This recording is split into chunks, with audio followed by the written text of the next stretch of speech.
about lanes, right? Imagine Nietzsche is pushing lanes as Gyro's pushing lanes later in this game. He gets arrow, Tusk jumps him, you have the Solar Guardian come out. Yeah. Suddenly, Tundra are in a position where they need more heroes to go for those types of kills.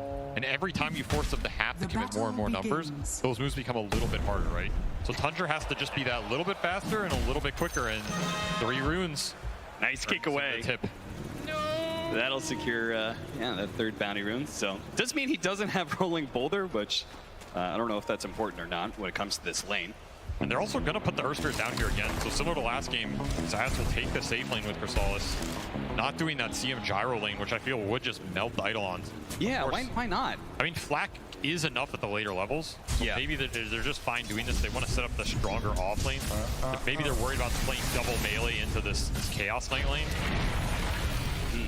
Maybe it's just Rezo, you're the carry, right? Like, let's secure Resolution Dawnbreaker this game because we saw what it did last time. I mean, Gyro, like we talked about, doesn't have to be the true one in this game. Gyro can just play for some spells, running in, being annoying, shutting down the Enigma early, and catch up later. He doesn't have to have the greatest start of his life because, again, very strong scaling Tricore from Secret if this game goes late. It's already doing so much, Puppy. Pushing back the Snake King Mirana, blocking the easy camp as well. The other side, Zayas actually gets a pretty nice W here, and being able to pull the hard camp off of Soxa. A little bit of block in here. Nisha doesn't really care too much. In fact, he slows him down. 9 in response, snowballs onto the range creeps. I don't know why, man, but little stuff like that always gets me. I love to see those cute little 1v1 matchups and how just the little plays and counter plays make the difference between one CS. Zeus wasn't doing that a year ago. That is true. Soxa gonna be run down here. Is this gonna be our first blood? Looking like it. Zayas will claim that one away from Crystallis. First blood for Team Secret already, especially with the 3 bounty runes. They're up by a K. Yeah, that is a very fast start for them, and very nice for a hero like Earth Spirit.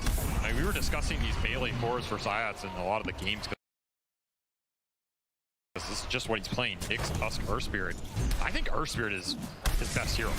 Like, yes. His Nyx is crazy good. He had insane impels late game, but this is, I think, is actually his best hero. And if this hero gets off to a good start, you just bypass a lot of his issues, right? You get to the faster level 6, you get to some early items. This hero doesn't need much. You get to an urn, you get to a BKB, and you just become a beast. So getting the first blood gold here for him in a safe lane Earth Spirit scenario is the cherry on top here for Secret. They are leading the CS board in all 3 lanes. I mean, seriously, this Enigma is getting destroyed early on. I mean, they took maybe a little bit of risk, and as you said, they could have done Crystal Main Gyrocopter and just absolutely dumped on 33's game, but instead, they tried to make both the side lanes, or tried to win both the side lanes by putting the Crystal Maiden down there, and it's worked. Yeah, they're just winning them both. This is a very fast start for Secret. Meanwhile, I feel like Nisha gotten every single CS in this lane, 19-5. He's having a hell of a spree right now, but he is getting dangerously low all the time from 9's spam out of shards and such. The God of Thunder don't miss. Apparently not. Not even a high ground miss. Zayas getting blocked in. He's not going to be able to roll out of that one. Crystallis will in turn pick up a decent number of those Eidolons. And actually, whoa, I didn't see that. Neutral creep got him. Got it. Oh, no. Oh, yeah, that's a decent trip to base then. Yeah, it really is. I mean, you essentially traded your life, didn't give any gold over to Tundra, and you got Eidolon kills out of it. Those Eidolons are super nice for Crystallis. He also gets some solo XP. Free trip for the Earth Spirit who finished boots off the first blood gold. These little sequences going Secret's way. I will say, nice double deny from 33. He was like denying one Eidolon with his hero and another with other Eidolons. Yeah, I did see that. That was cool. Out. Like, very small things this team does extremely well. Yeah. Trying to keep the advantage. 33, easily one of the best micro players in this TI. And he's putting to good work here once again. This time around, no neutral creep to deny them that last hit on Zayas. They will get that kill. But again, Crystallis gets all the Eidolons. So the trade-off is not really that clear. It's pretty weird. I mean, honestly, if I was this Earth Spirit, I don't think I'd be too sad. Because it costs Tundra their combo in terms of resources, right? And it pushes the lane in because you get the flak, it shoves out, you kill Eidolon. Crystallis will get to do this pull. He's not the one dying. He gets a bunch of solo XP. I think it's what Tundra need to do in terms of coming back to this Enigma, pushing his net worth up, getting the XP for Tiny. Yeah. But it's definitely not some like end-all be-all. And I mean, that's also the deadly combination of this Tiny Enigma. Like, you just step up too far, you get all in. I mean, Zayats will have to walk all the way down here.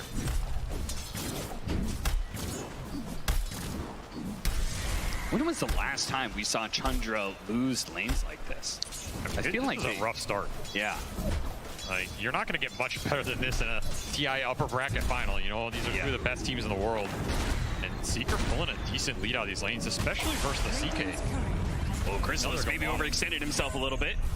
But Zayats stopped Soxa in what would have been an avalanche tossback under tower with Malefice still on him. Like, that could have been a kill on Chrysalis, but Zayats put a stop to it. I mean, this CK is just, he's getting beat up top. He's had to invest in extra regen. The extra CM nukes doing a decent damage in terms of the economy. And Skeeter's gonna have to catch up this game. Like, this is 3 Secret cores pulling decently ahead in this early game for only 5 minutes. Yeah, Skeeter's not gonna be happy with that one. And again, this is a double global lineup. So if you fall behind, Secret pulls ahead with the levels. Suddenly you have Thunder God's Wrath, you have Solar Guardian online, whereas you're trying to catch up with your own ults. And by the time you get there, it's harder to use those because they have the global response. Yeah, like one roll in from Zayats could be a kill on any core if they're far enough ahead. This would be an all-important kill. They're going to have to snowball and do manage to keep up with Nisha as he tries to hop over the cliff. They do have the roll-in, though. They need a little bit more damage. Nisha delivers a bunch before he goes down. Maybe Secret can collect some kills in return. 9 is so low. Puppy's going to throw it out. Frostbite's going to begin. And Soxa left the DD for his mid laner and may regret that choice. Nope, they're not going to go for the dive. He's thinking about it. Roll in from behind, Zayats blind, trying to find Soxa. Does get him now, slows him down with that double damage, puts it to work. The toss over is not good enough. Puppy will secure the last hit. 2,000 net worth lead now for Team Secret, 3-2. Nice response from Secret to turn that mid fight around. I thought Nisha was just gone for sure, but they get the double kill out of it. They get the rune. Extra levels for these supports. Puppy's up to level 5. A lot of early damage going to come out from the CM Earth Spirit combo. And Tusk is also not a hero who wants to be losing these river fights. Like, this is where his spells are pretty strong. He's pretty tanky. You can abuse the stack gain. Zeus is a hard hero to man up on. I respect that go attempt play. These are the types of things Tundra, they need to start looking for in this game. Get the tiny Mirana going, finding these little kills and pickoffs. You have CK stun, you have Malefice. 3 stunning cores from Tundra here to set up some of these kills. Yeah, and some of this may just come down to the fact that they lost the lanes, right? If this Chaos Knight, who's usually a hero that has so much sustain, you could chill out by yourself, but you could see the pressure continue. He's not able to stay alone in this lane, so Snaking kind of always has to be here, ready to go with the arrow. Thunder God's Wrath isn't enough, the Frostbite isn't in range, so he turns around and uses it on the Mirana instead. At Puppy will be able to walk it off, but the fact that Snaking can't rotate out of this lane, I think, is debilitating to all of that aggression that Tusk wants to be able to put down. Yeah, normally they want to be able to leave Skeeter alone at this point. Get that double support rotation cooking around their mid. 9 is the hero they often play through for that early tempo, so side lane's going a little subpar does mean that the supports get clogged up at these random 2-on-2s. They don't necessarily want to be in for too long. 8-minute root fight. Well, Nisha was trying to jump for it, as Snaking will go down to Rezo. These Tundra supports, they're having issues in this early game. That silencer game, where Puppy was super under-leveled. It was like 13 minutes in, he was still level 5. Not this game, man. He is way far ahead thanks to all of these kills. Level 3 Frostbite, maybe not even need the tome. Save that one for Zayats. Yeah, he'll take it anyway, you know? Roll in, kick back, nice play. 9 out of spells, needs a little helping hand. Snaking the arrow slides right on by, but was enough to dissuade Secret, pushing in some more.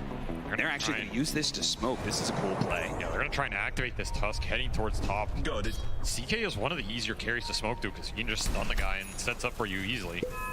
See if Rezo feels this one coming. The right time here, or is he going to get a little bit too... He might.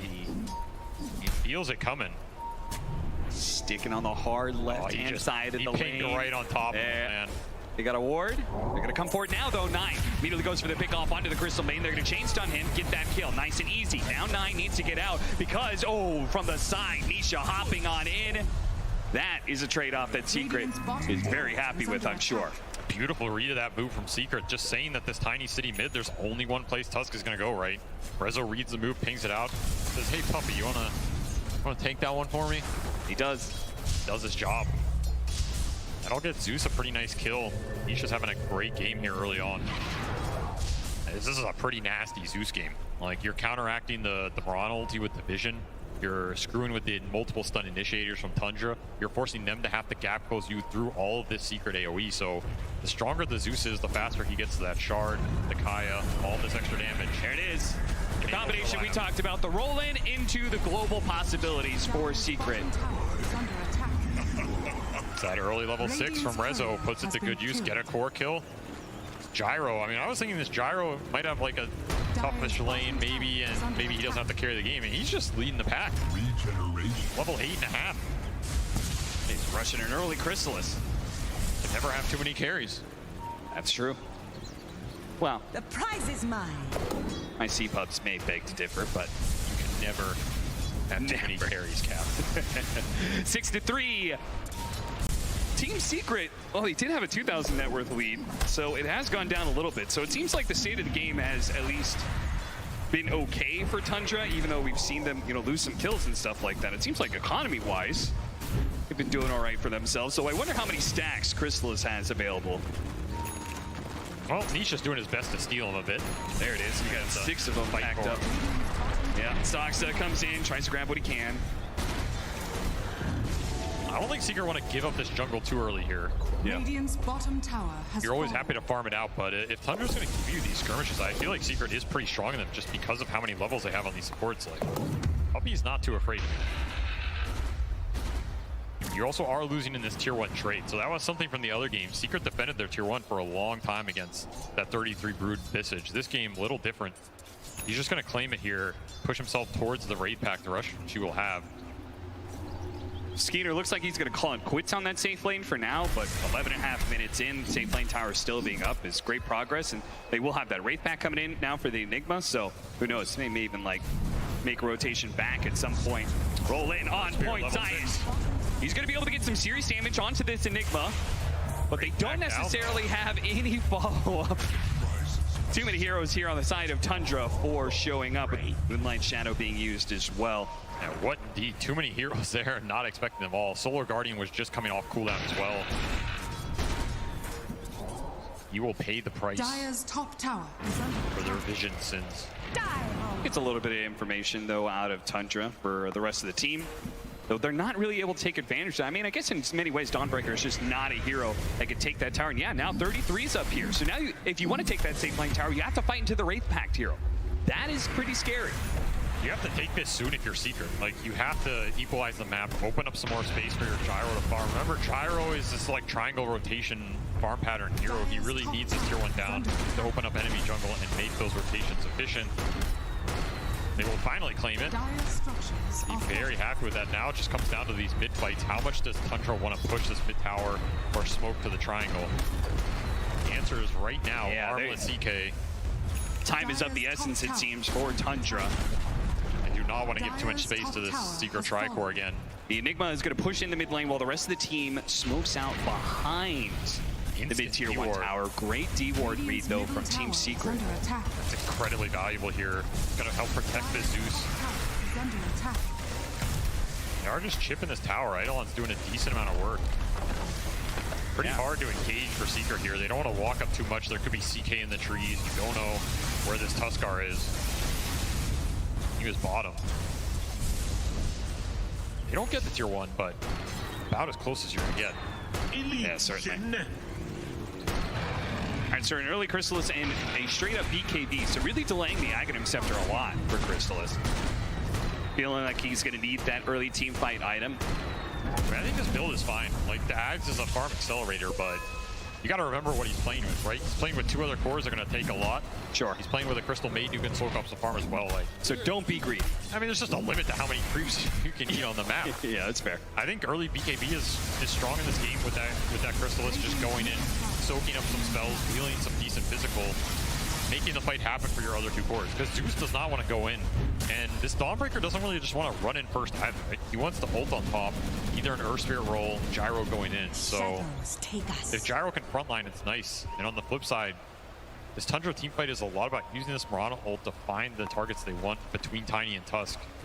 Searching for it now. Tried this before. They're going to have to lead off with the Avalanche. Tumbler Toy over the side to make sure they get the toss. And a very nice pickoff for Tundra. He kind of needed it too, but Secret, they're going to chase after these guys. 9. He's got a haste rune, so he may not be able to outrun that rocket, but he can get some serious distance. They're going to try and chase. Oh, what an interception! What a play from Rana. And now in turn, they're going to save each other with the snowball. Sasha with a beautiful Avalanche. Hello, Black Hole. Goodbye, Secret. Beautiful interception there to just turn the fight around. Oh, and one more. Wrap it up. That'll be a team wipe for Tundra. Whoever you want. What? 5-man wipe. A setup. That was just beautiful, baiting the overextension. That roll is just too deep, and of course, no Solar Guardian to come out in that fight. Like, that spell might have turned that fight around right there. Yeah, super clump, super slow, all in the Earth Spirit gun, but your Dawnbreaker sitting in the fountain. Just don't have that big spell to sustain you through the damage. And, I mean, this chase, he has a haste rune. 9 just baiting it out the whole time. Not even sure he dies on this rolling. But either way, nice Snaking play. Does his best Secret Service impression there. Protects the president. 33 comes in with the cleanup. Snaking's a sacrificial guy, you know? Yeah, he's happy to jump in there, take the bullet, as long as he gets the dub. That means Tundra gotta be feeling really good about that momentum shift, especially after how hard that laning phase was for them.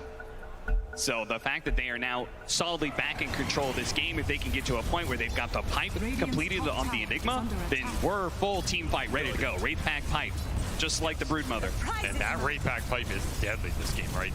There's only the Dawn Starbreaker and the Gyro Black to really clear into the physical area. Everything else is just AoE magic.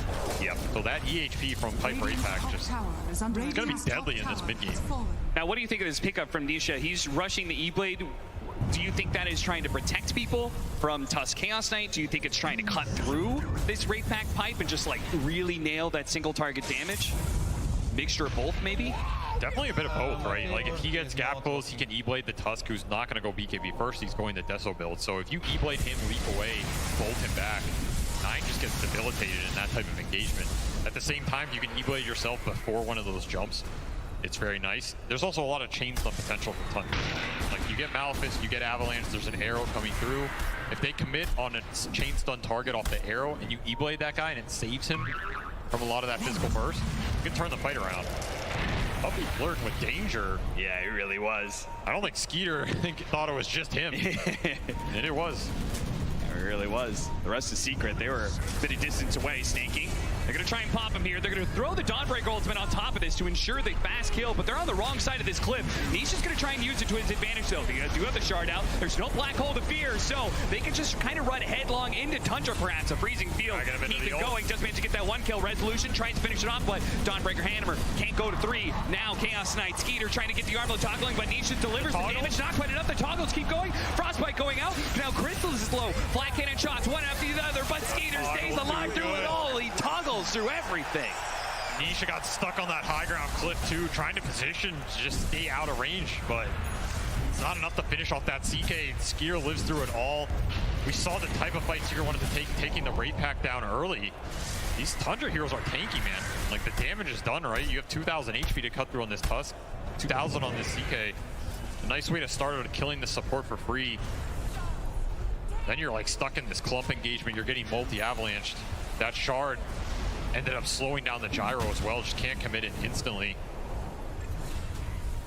Turns into a very awkward engagement. You also have to think about these midnight pulses just getting thrown down and burning you for the whole time. Oh yeah, absolutely. This kiting, I mean Skeeter, it draws him in so deep with this armlet toggling that now Chrysalis is heavily overextended. His lifesteal is not enough sustain to deal with all this bits of damage being thrown at him. And Tundra, now they want those long fights. Yes. If they get multiple Tuskar spells off, it's a perfect scenario for them. Trying to hammer away, but here comes the snowball. 9 knocks him out.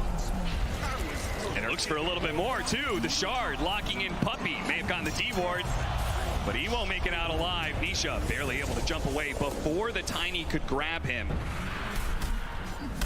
Toss him to his allies. 5,000 net worth lead for Tundra. They continue to grow and continue to take more and more of the map away from Secret.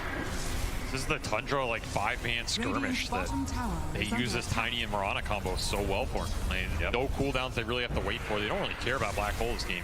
They're ready to fight off the stuns, get their carry involved. Skeeter having a way more impactful game this time around. Level 13 top in the charts. He's just been involved in everything. And between him and this Tuskar tag team, there's not enough armor or survivability to deal with the physical burst right now. Pushing Secret to the back foot. And it's going to give a lot of space to this Tundra lineup to soak up the map. And if there's one thing we've seen this series, it is these two supports between Soxa and Snaking. They find farm and they find it very fast. Yes, they do. I don't even know where they find this much farm, to be honest. I mean, Soxa's pushing up close to Rezo, right? Very different from last game. Yeah, certainly. This is not the same kind of game where Rezo was just able to hang out in side lanes and farm non-stop and enjoy the occasional team fight. Tundra's actually putting an effort in shutting him down first, smoking him at the start of any of these rotations. That's the best way to do it. You take the Dawn or Zeus out, you remove a lot of that counter initiation. Yeah. And if you hit a nice BKB timing here, that is one of the downsides of the Secret lineup. Right? The pipe for Tundra is super powerful. The BKBs next is powerful. Like, there is not a lot to interfere with those durations, and they can get a lot done because the physical burst is just so high. Maybe catching Snaking here. We had that smoke. Don't need to use Thunder God's Wrath. Nisha will hold on to it for now. That was a smoke rotation. They didn't find anything, the triangle like they wanted. They end up, well, they'll have to be content with a Priest of the Moon kill because that's all they got. And wow, ooh, the BKB timing, if it hit the pipe, that already feels bad enough for Secret. You hit this BKB timing on Skeeter, I don't know what Secret does. It's gonna be rough. I mean, at that point, these Wraith Pack lineups can always just go into the pit and force the Roche. Yeah. Right, you have Deso on Tusk with tag team as well. Even has Brigand's Blade on top. Feels like it's going to be a long time before the Gyrocopter's damage becomes relevant enough to carry through against BKB Wraith Pack pipe. That's just not doing enough right now. Yeah. Too much magic AoE, not enough cleave to clear through this. And again, Tundra just spamming out the map, right? Their supports are so obnoxious and just running down these side lanes, forcing you to react. You see the Eidolon's top, making people show, making you split up while they get slightly more out of the map every minute that ticks by. The team is just crazy efficient in terms of getting farm on everybody, and they make it pay off too. Their itemizations are very good. Again, Force Staff already out for Snaking here. Another one being built by Soxa, so double Force Staff once again. That is their MO. It's going to bail out the cores even more. They're ready to go. They are always ready. Dire's bottom tower is under attack. Movement across. Regeneration.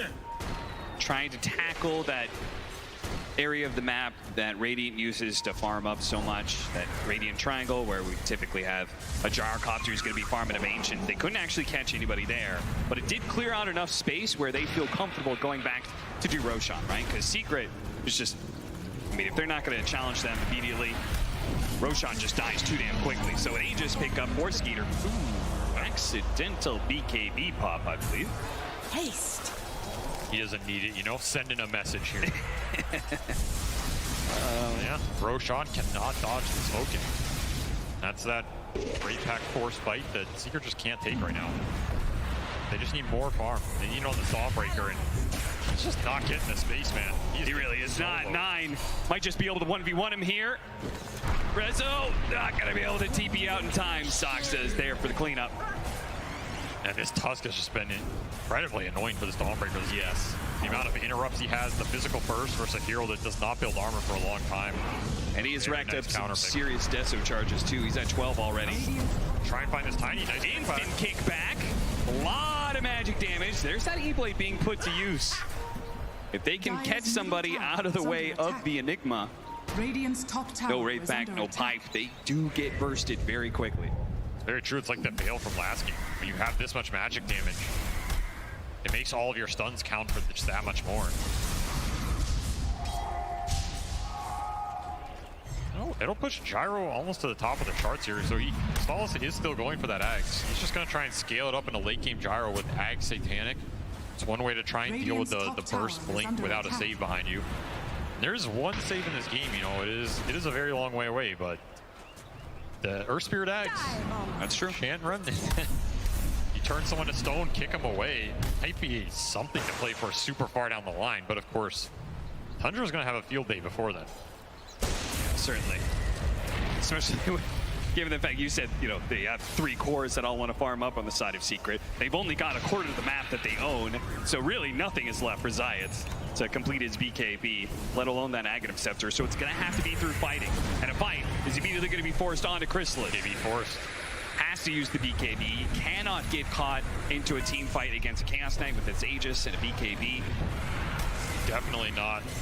Even the Mage Slayer on top of the CK going to give him the extra resistant tankiness in these engagements. Not to mention, if you ever lands hit on Zeus, just reduce the damage. Look at this. Tundra's saying, okay, that side of the map, they can't play. Let's go to the other side of the map immediately. Yeah, Moonlight Shadow in one as well. Found the Smoke is going to break. They did find the gyrocopter and an opportunity to be able to burst him out almost instantly, and there he goes. The response from Secret, they tried to do some damage to the Tiny, only got him to half health. They fully give up now, leaving Puppey behind. Everybody else is going to be able to get out. Yep, we're good. These AoE spells just do nothing into the auras, man. Yeah, seriously. You have to keep your cores alive here. Tundra are just accumulating more and more net worth, lead up to 10k here, using this Aegis to perfection, closing out the map. Suddenly Secret's stuck in a corner again. I feel like that's been the story this whole series. Yeah, kind of. At that game 2, we heard our analysts come in and talk about how they felt like it was just one team fight away from Team Secret being able to crack open the game, and they eventually did do that. I'm not convinced that there's that same kind of win condition here in this 3rd game.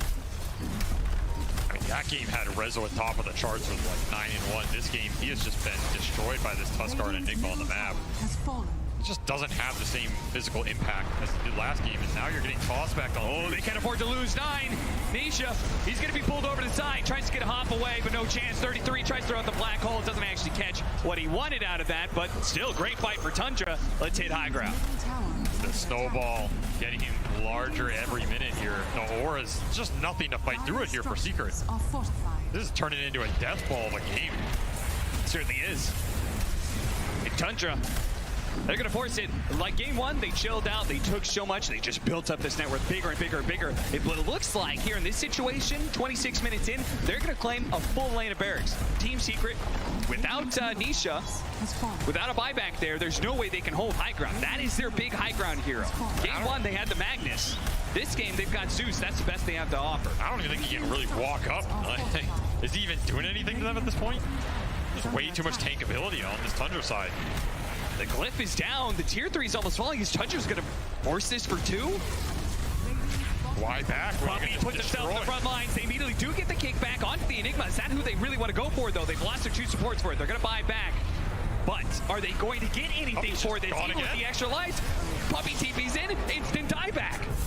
Rezo turns around, used the magic immunity to get rid of the Malphus, but he's just dragged back in by Skeeter. Run down through the side. Zay's trying to get the opening. The Dawnbreaker ultimate, it's going to land and do a lot here with an AoE stun, but all of these heroes on a bit of HP. They do not have enough to be able to cut them down. They need more damage. Crystal is trying to deliver. They finally do get it. They bring down the Chaos Knight, run over the Enigma, trying to chase for more. Snaking, gets out, completes his TP. Tundra, they just did a serious economic blow, and maybe a very real blow as 9 takes down Resolution. After that fight, Nisha, you cannot let him get away with this one. He's going to E-play, but he already used the lightning bolt. He's going to TP out. Oh no, Secrets.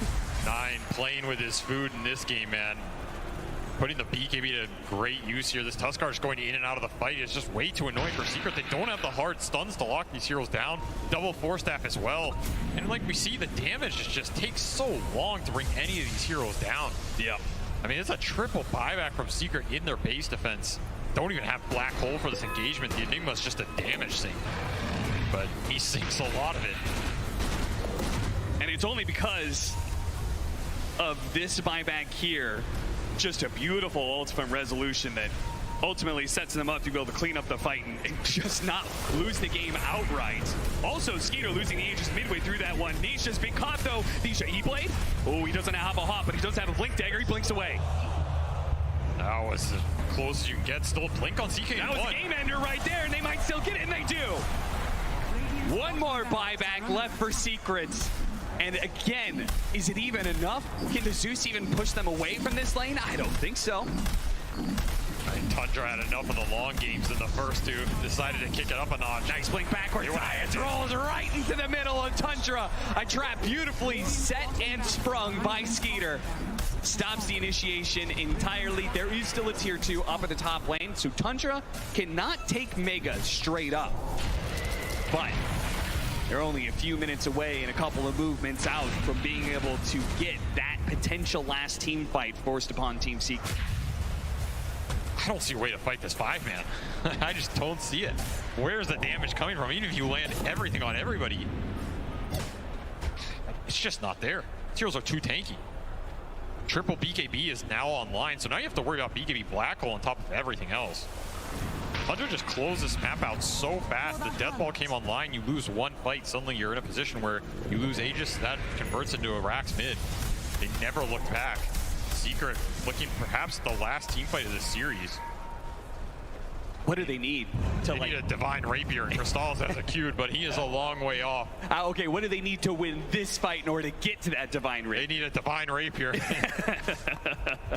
Well, maybe Tundra will buy one for him.